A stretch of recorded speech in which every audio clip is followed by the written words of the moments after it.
Indrajit Pawar, doctor Vinayak Madik, Deepak Mane आणि उपस्थित सर्वच माझ्या भारतीय जनता पार्टीचे सगळे कार्यकर्ते, महिला बंधू आणि भगिनींनो, खरं तर मी आपला फार वेळ घेणार नाही, कारण आज शनिवार आहे आणि मारुती रायाचा वार आहे आणि त्याचे दर्शन घेऊन भारतीय जनता पार्टीचा पलूस तालुक्यातील प्रचाराचा शुभारंभ हा पहिलाच आहे आणि इथं पहिला शुभारंभ मारुती राजा चरणी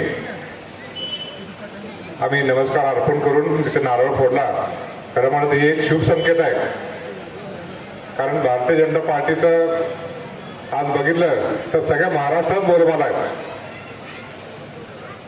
ज्या महाराष्ट्रात आपल्याला एकेकाळी सुरुवात भारतीय जनता पार्टीची झाली, ती भारतीय जनता पार्टी आज मुख्यमंत्री देवेंद्र फडणवीस यांच्या नेतृत्वाखाली अतिशय डौलानं काम करते.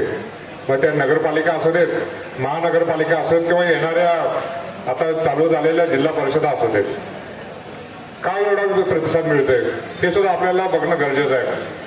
कारण भारतीय जनता पार्टी हा एकमेव आशेचा किरण ह्या सर्वसामान्य माणसांच्या मनात राहिलेला आहे. आपण मत इतर पक्षाला का द्यायचं? कारण भारतीय जनता पार्टीनं सगळे समावेशक असं राजकारण केलं, समाजकारण केलं. महिला असू देत, ज्येष्ठ नागरिक असू देत, आपल्या कॉलेजला जाणाऱ्या मुली असू देत, युवक बंधू असू देत, या सगळ्यांना एक चांगला आधार तयार केला. आणि सरकारची धोरणं तरी कशी आहेत, एकेकाळी जलयुक्त शिवारची योजना शेतकऱ्यांसाठी लागू केली. आताच मिलिंद नायाने उल्लेख केला, दिवसा वीज ज्या शेतकऱ्यांच्याकडे खूप मागणी होती, ती दिवसा वीज देखील आज आमच्या कुंडल सबस्टेशननं चालू केली.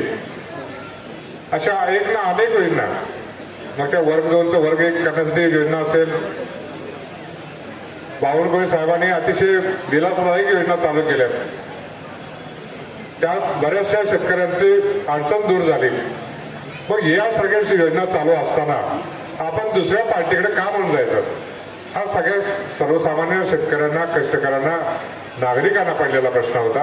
आणि त्यातून एकच उत्तर द्यायचं की याच्यावर पर्याय शोधायचा असेल तर भारतीय जनता पार्टीच्या आपण पाठीमागे राहिलो तर निश्चितपणानं महाराष्ट्रात एक नवीन एक उदयास येणारं चांगलं सरकार असेल. वर केंद्रात भारतीय जनता पार्टी आहे, राज्यात भारतीय जनता पार्टी आहे, येणारी जिल्हा परिषद देखील भारतीय जनता पार्टीची असली तर खूप मोठा निधी या जिल्हा परिषदेत येईल. आणि प्रसंगी त्रिस्तरीय जी पंचायत राज व्यवस्था आहे, ग्रामपंचायत, पंचायत समिती आणि जिल्हा परिषद, त्या चांगल्या सक्षम होतील आणि तळागाळापर्यंत हा विकास मुरेल. आणि आपल्याला माहिती आहे, आम्ही गेल्या वर्षी बाबा 4 जण सदस्य होतो.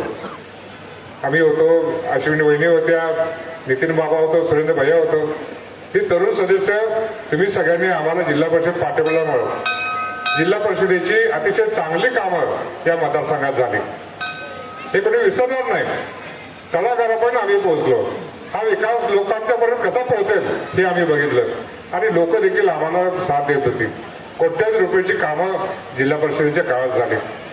त्यामुळे हे विसरून चालणार नाही. आज आम्ही पुन्हा आत्मविश्वासानं तुमच्या समोर येतोय की मागच्या वेळेला जसा कौल आम्हाला दिला तसाच आता कौल द्या.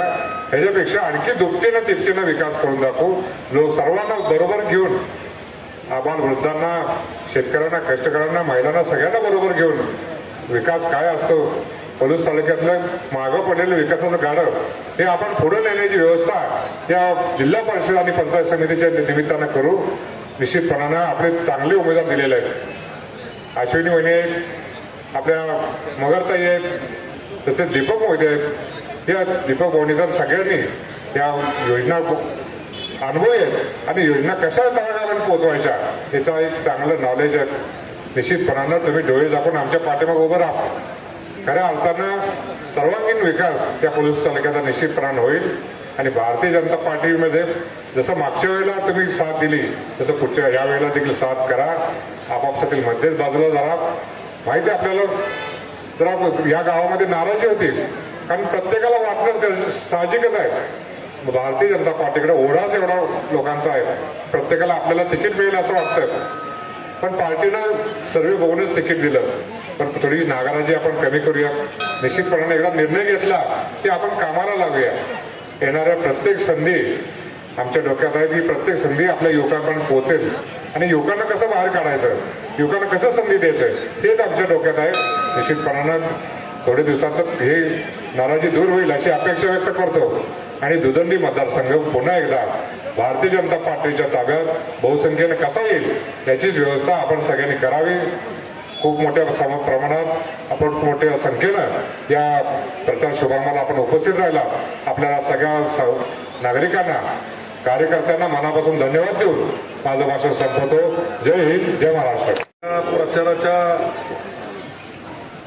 शुभारंभाच्या निमित्तानं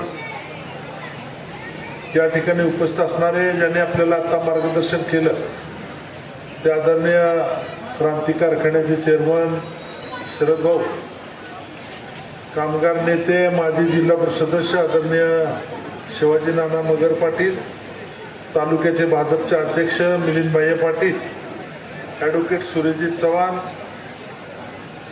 जेवण नगर पाटील, अनिल भाऊलाड, जिलेशाबा साळुंके, रामचंद्र पाटील म्हणजे राम अण्णा, त्याचप्रमाणे नगराळचे दिलीप दादा, अनिल मोहिते, दीपक मदने, विनायक महाडी, रामचंद्र नाना उर्डे, दीपक मोहिते, शंकर पाटील अण्णा, जयप्रकाश साळुंके, क्रांती कारखाना संचालक, संपत काका सावंत, दिलीपराव जाधव, शिवाजीराव श्रेयाबा, त्याचप्रमाणे या गावचे नेते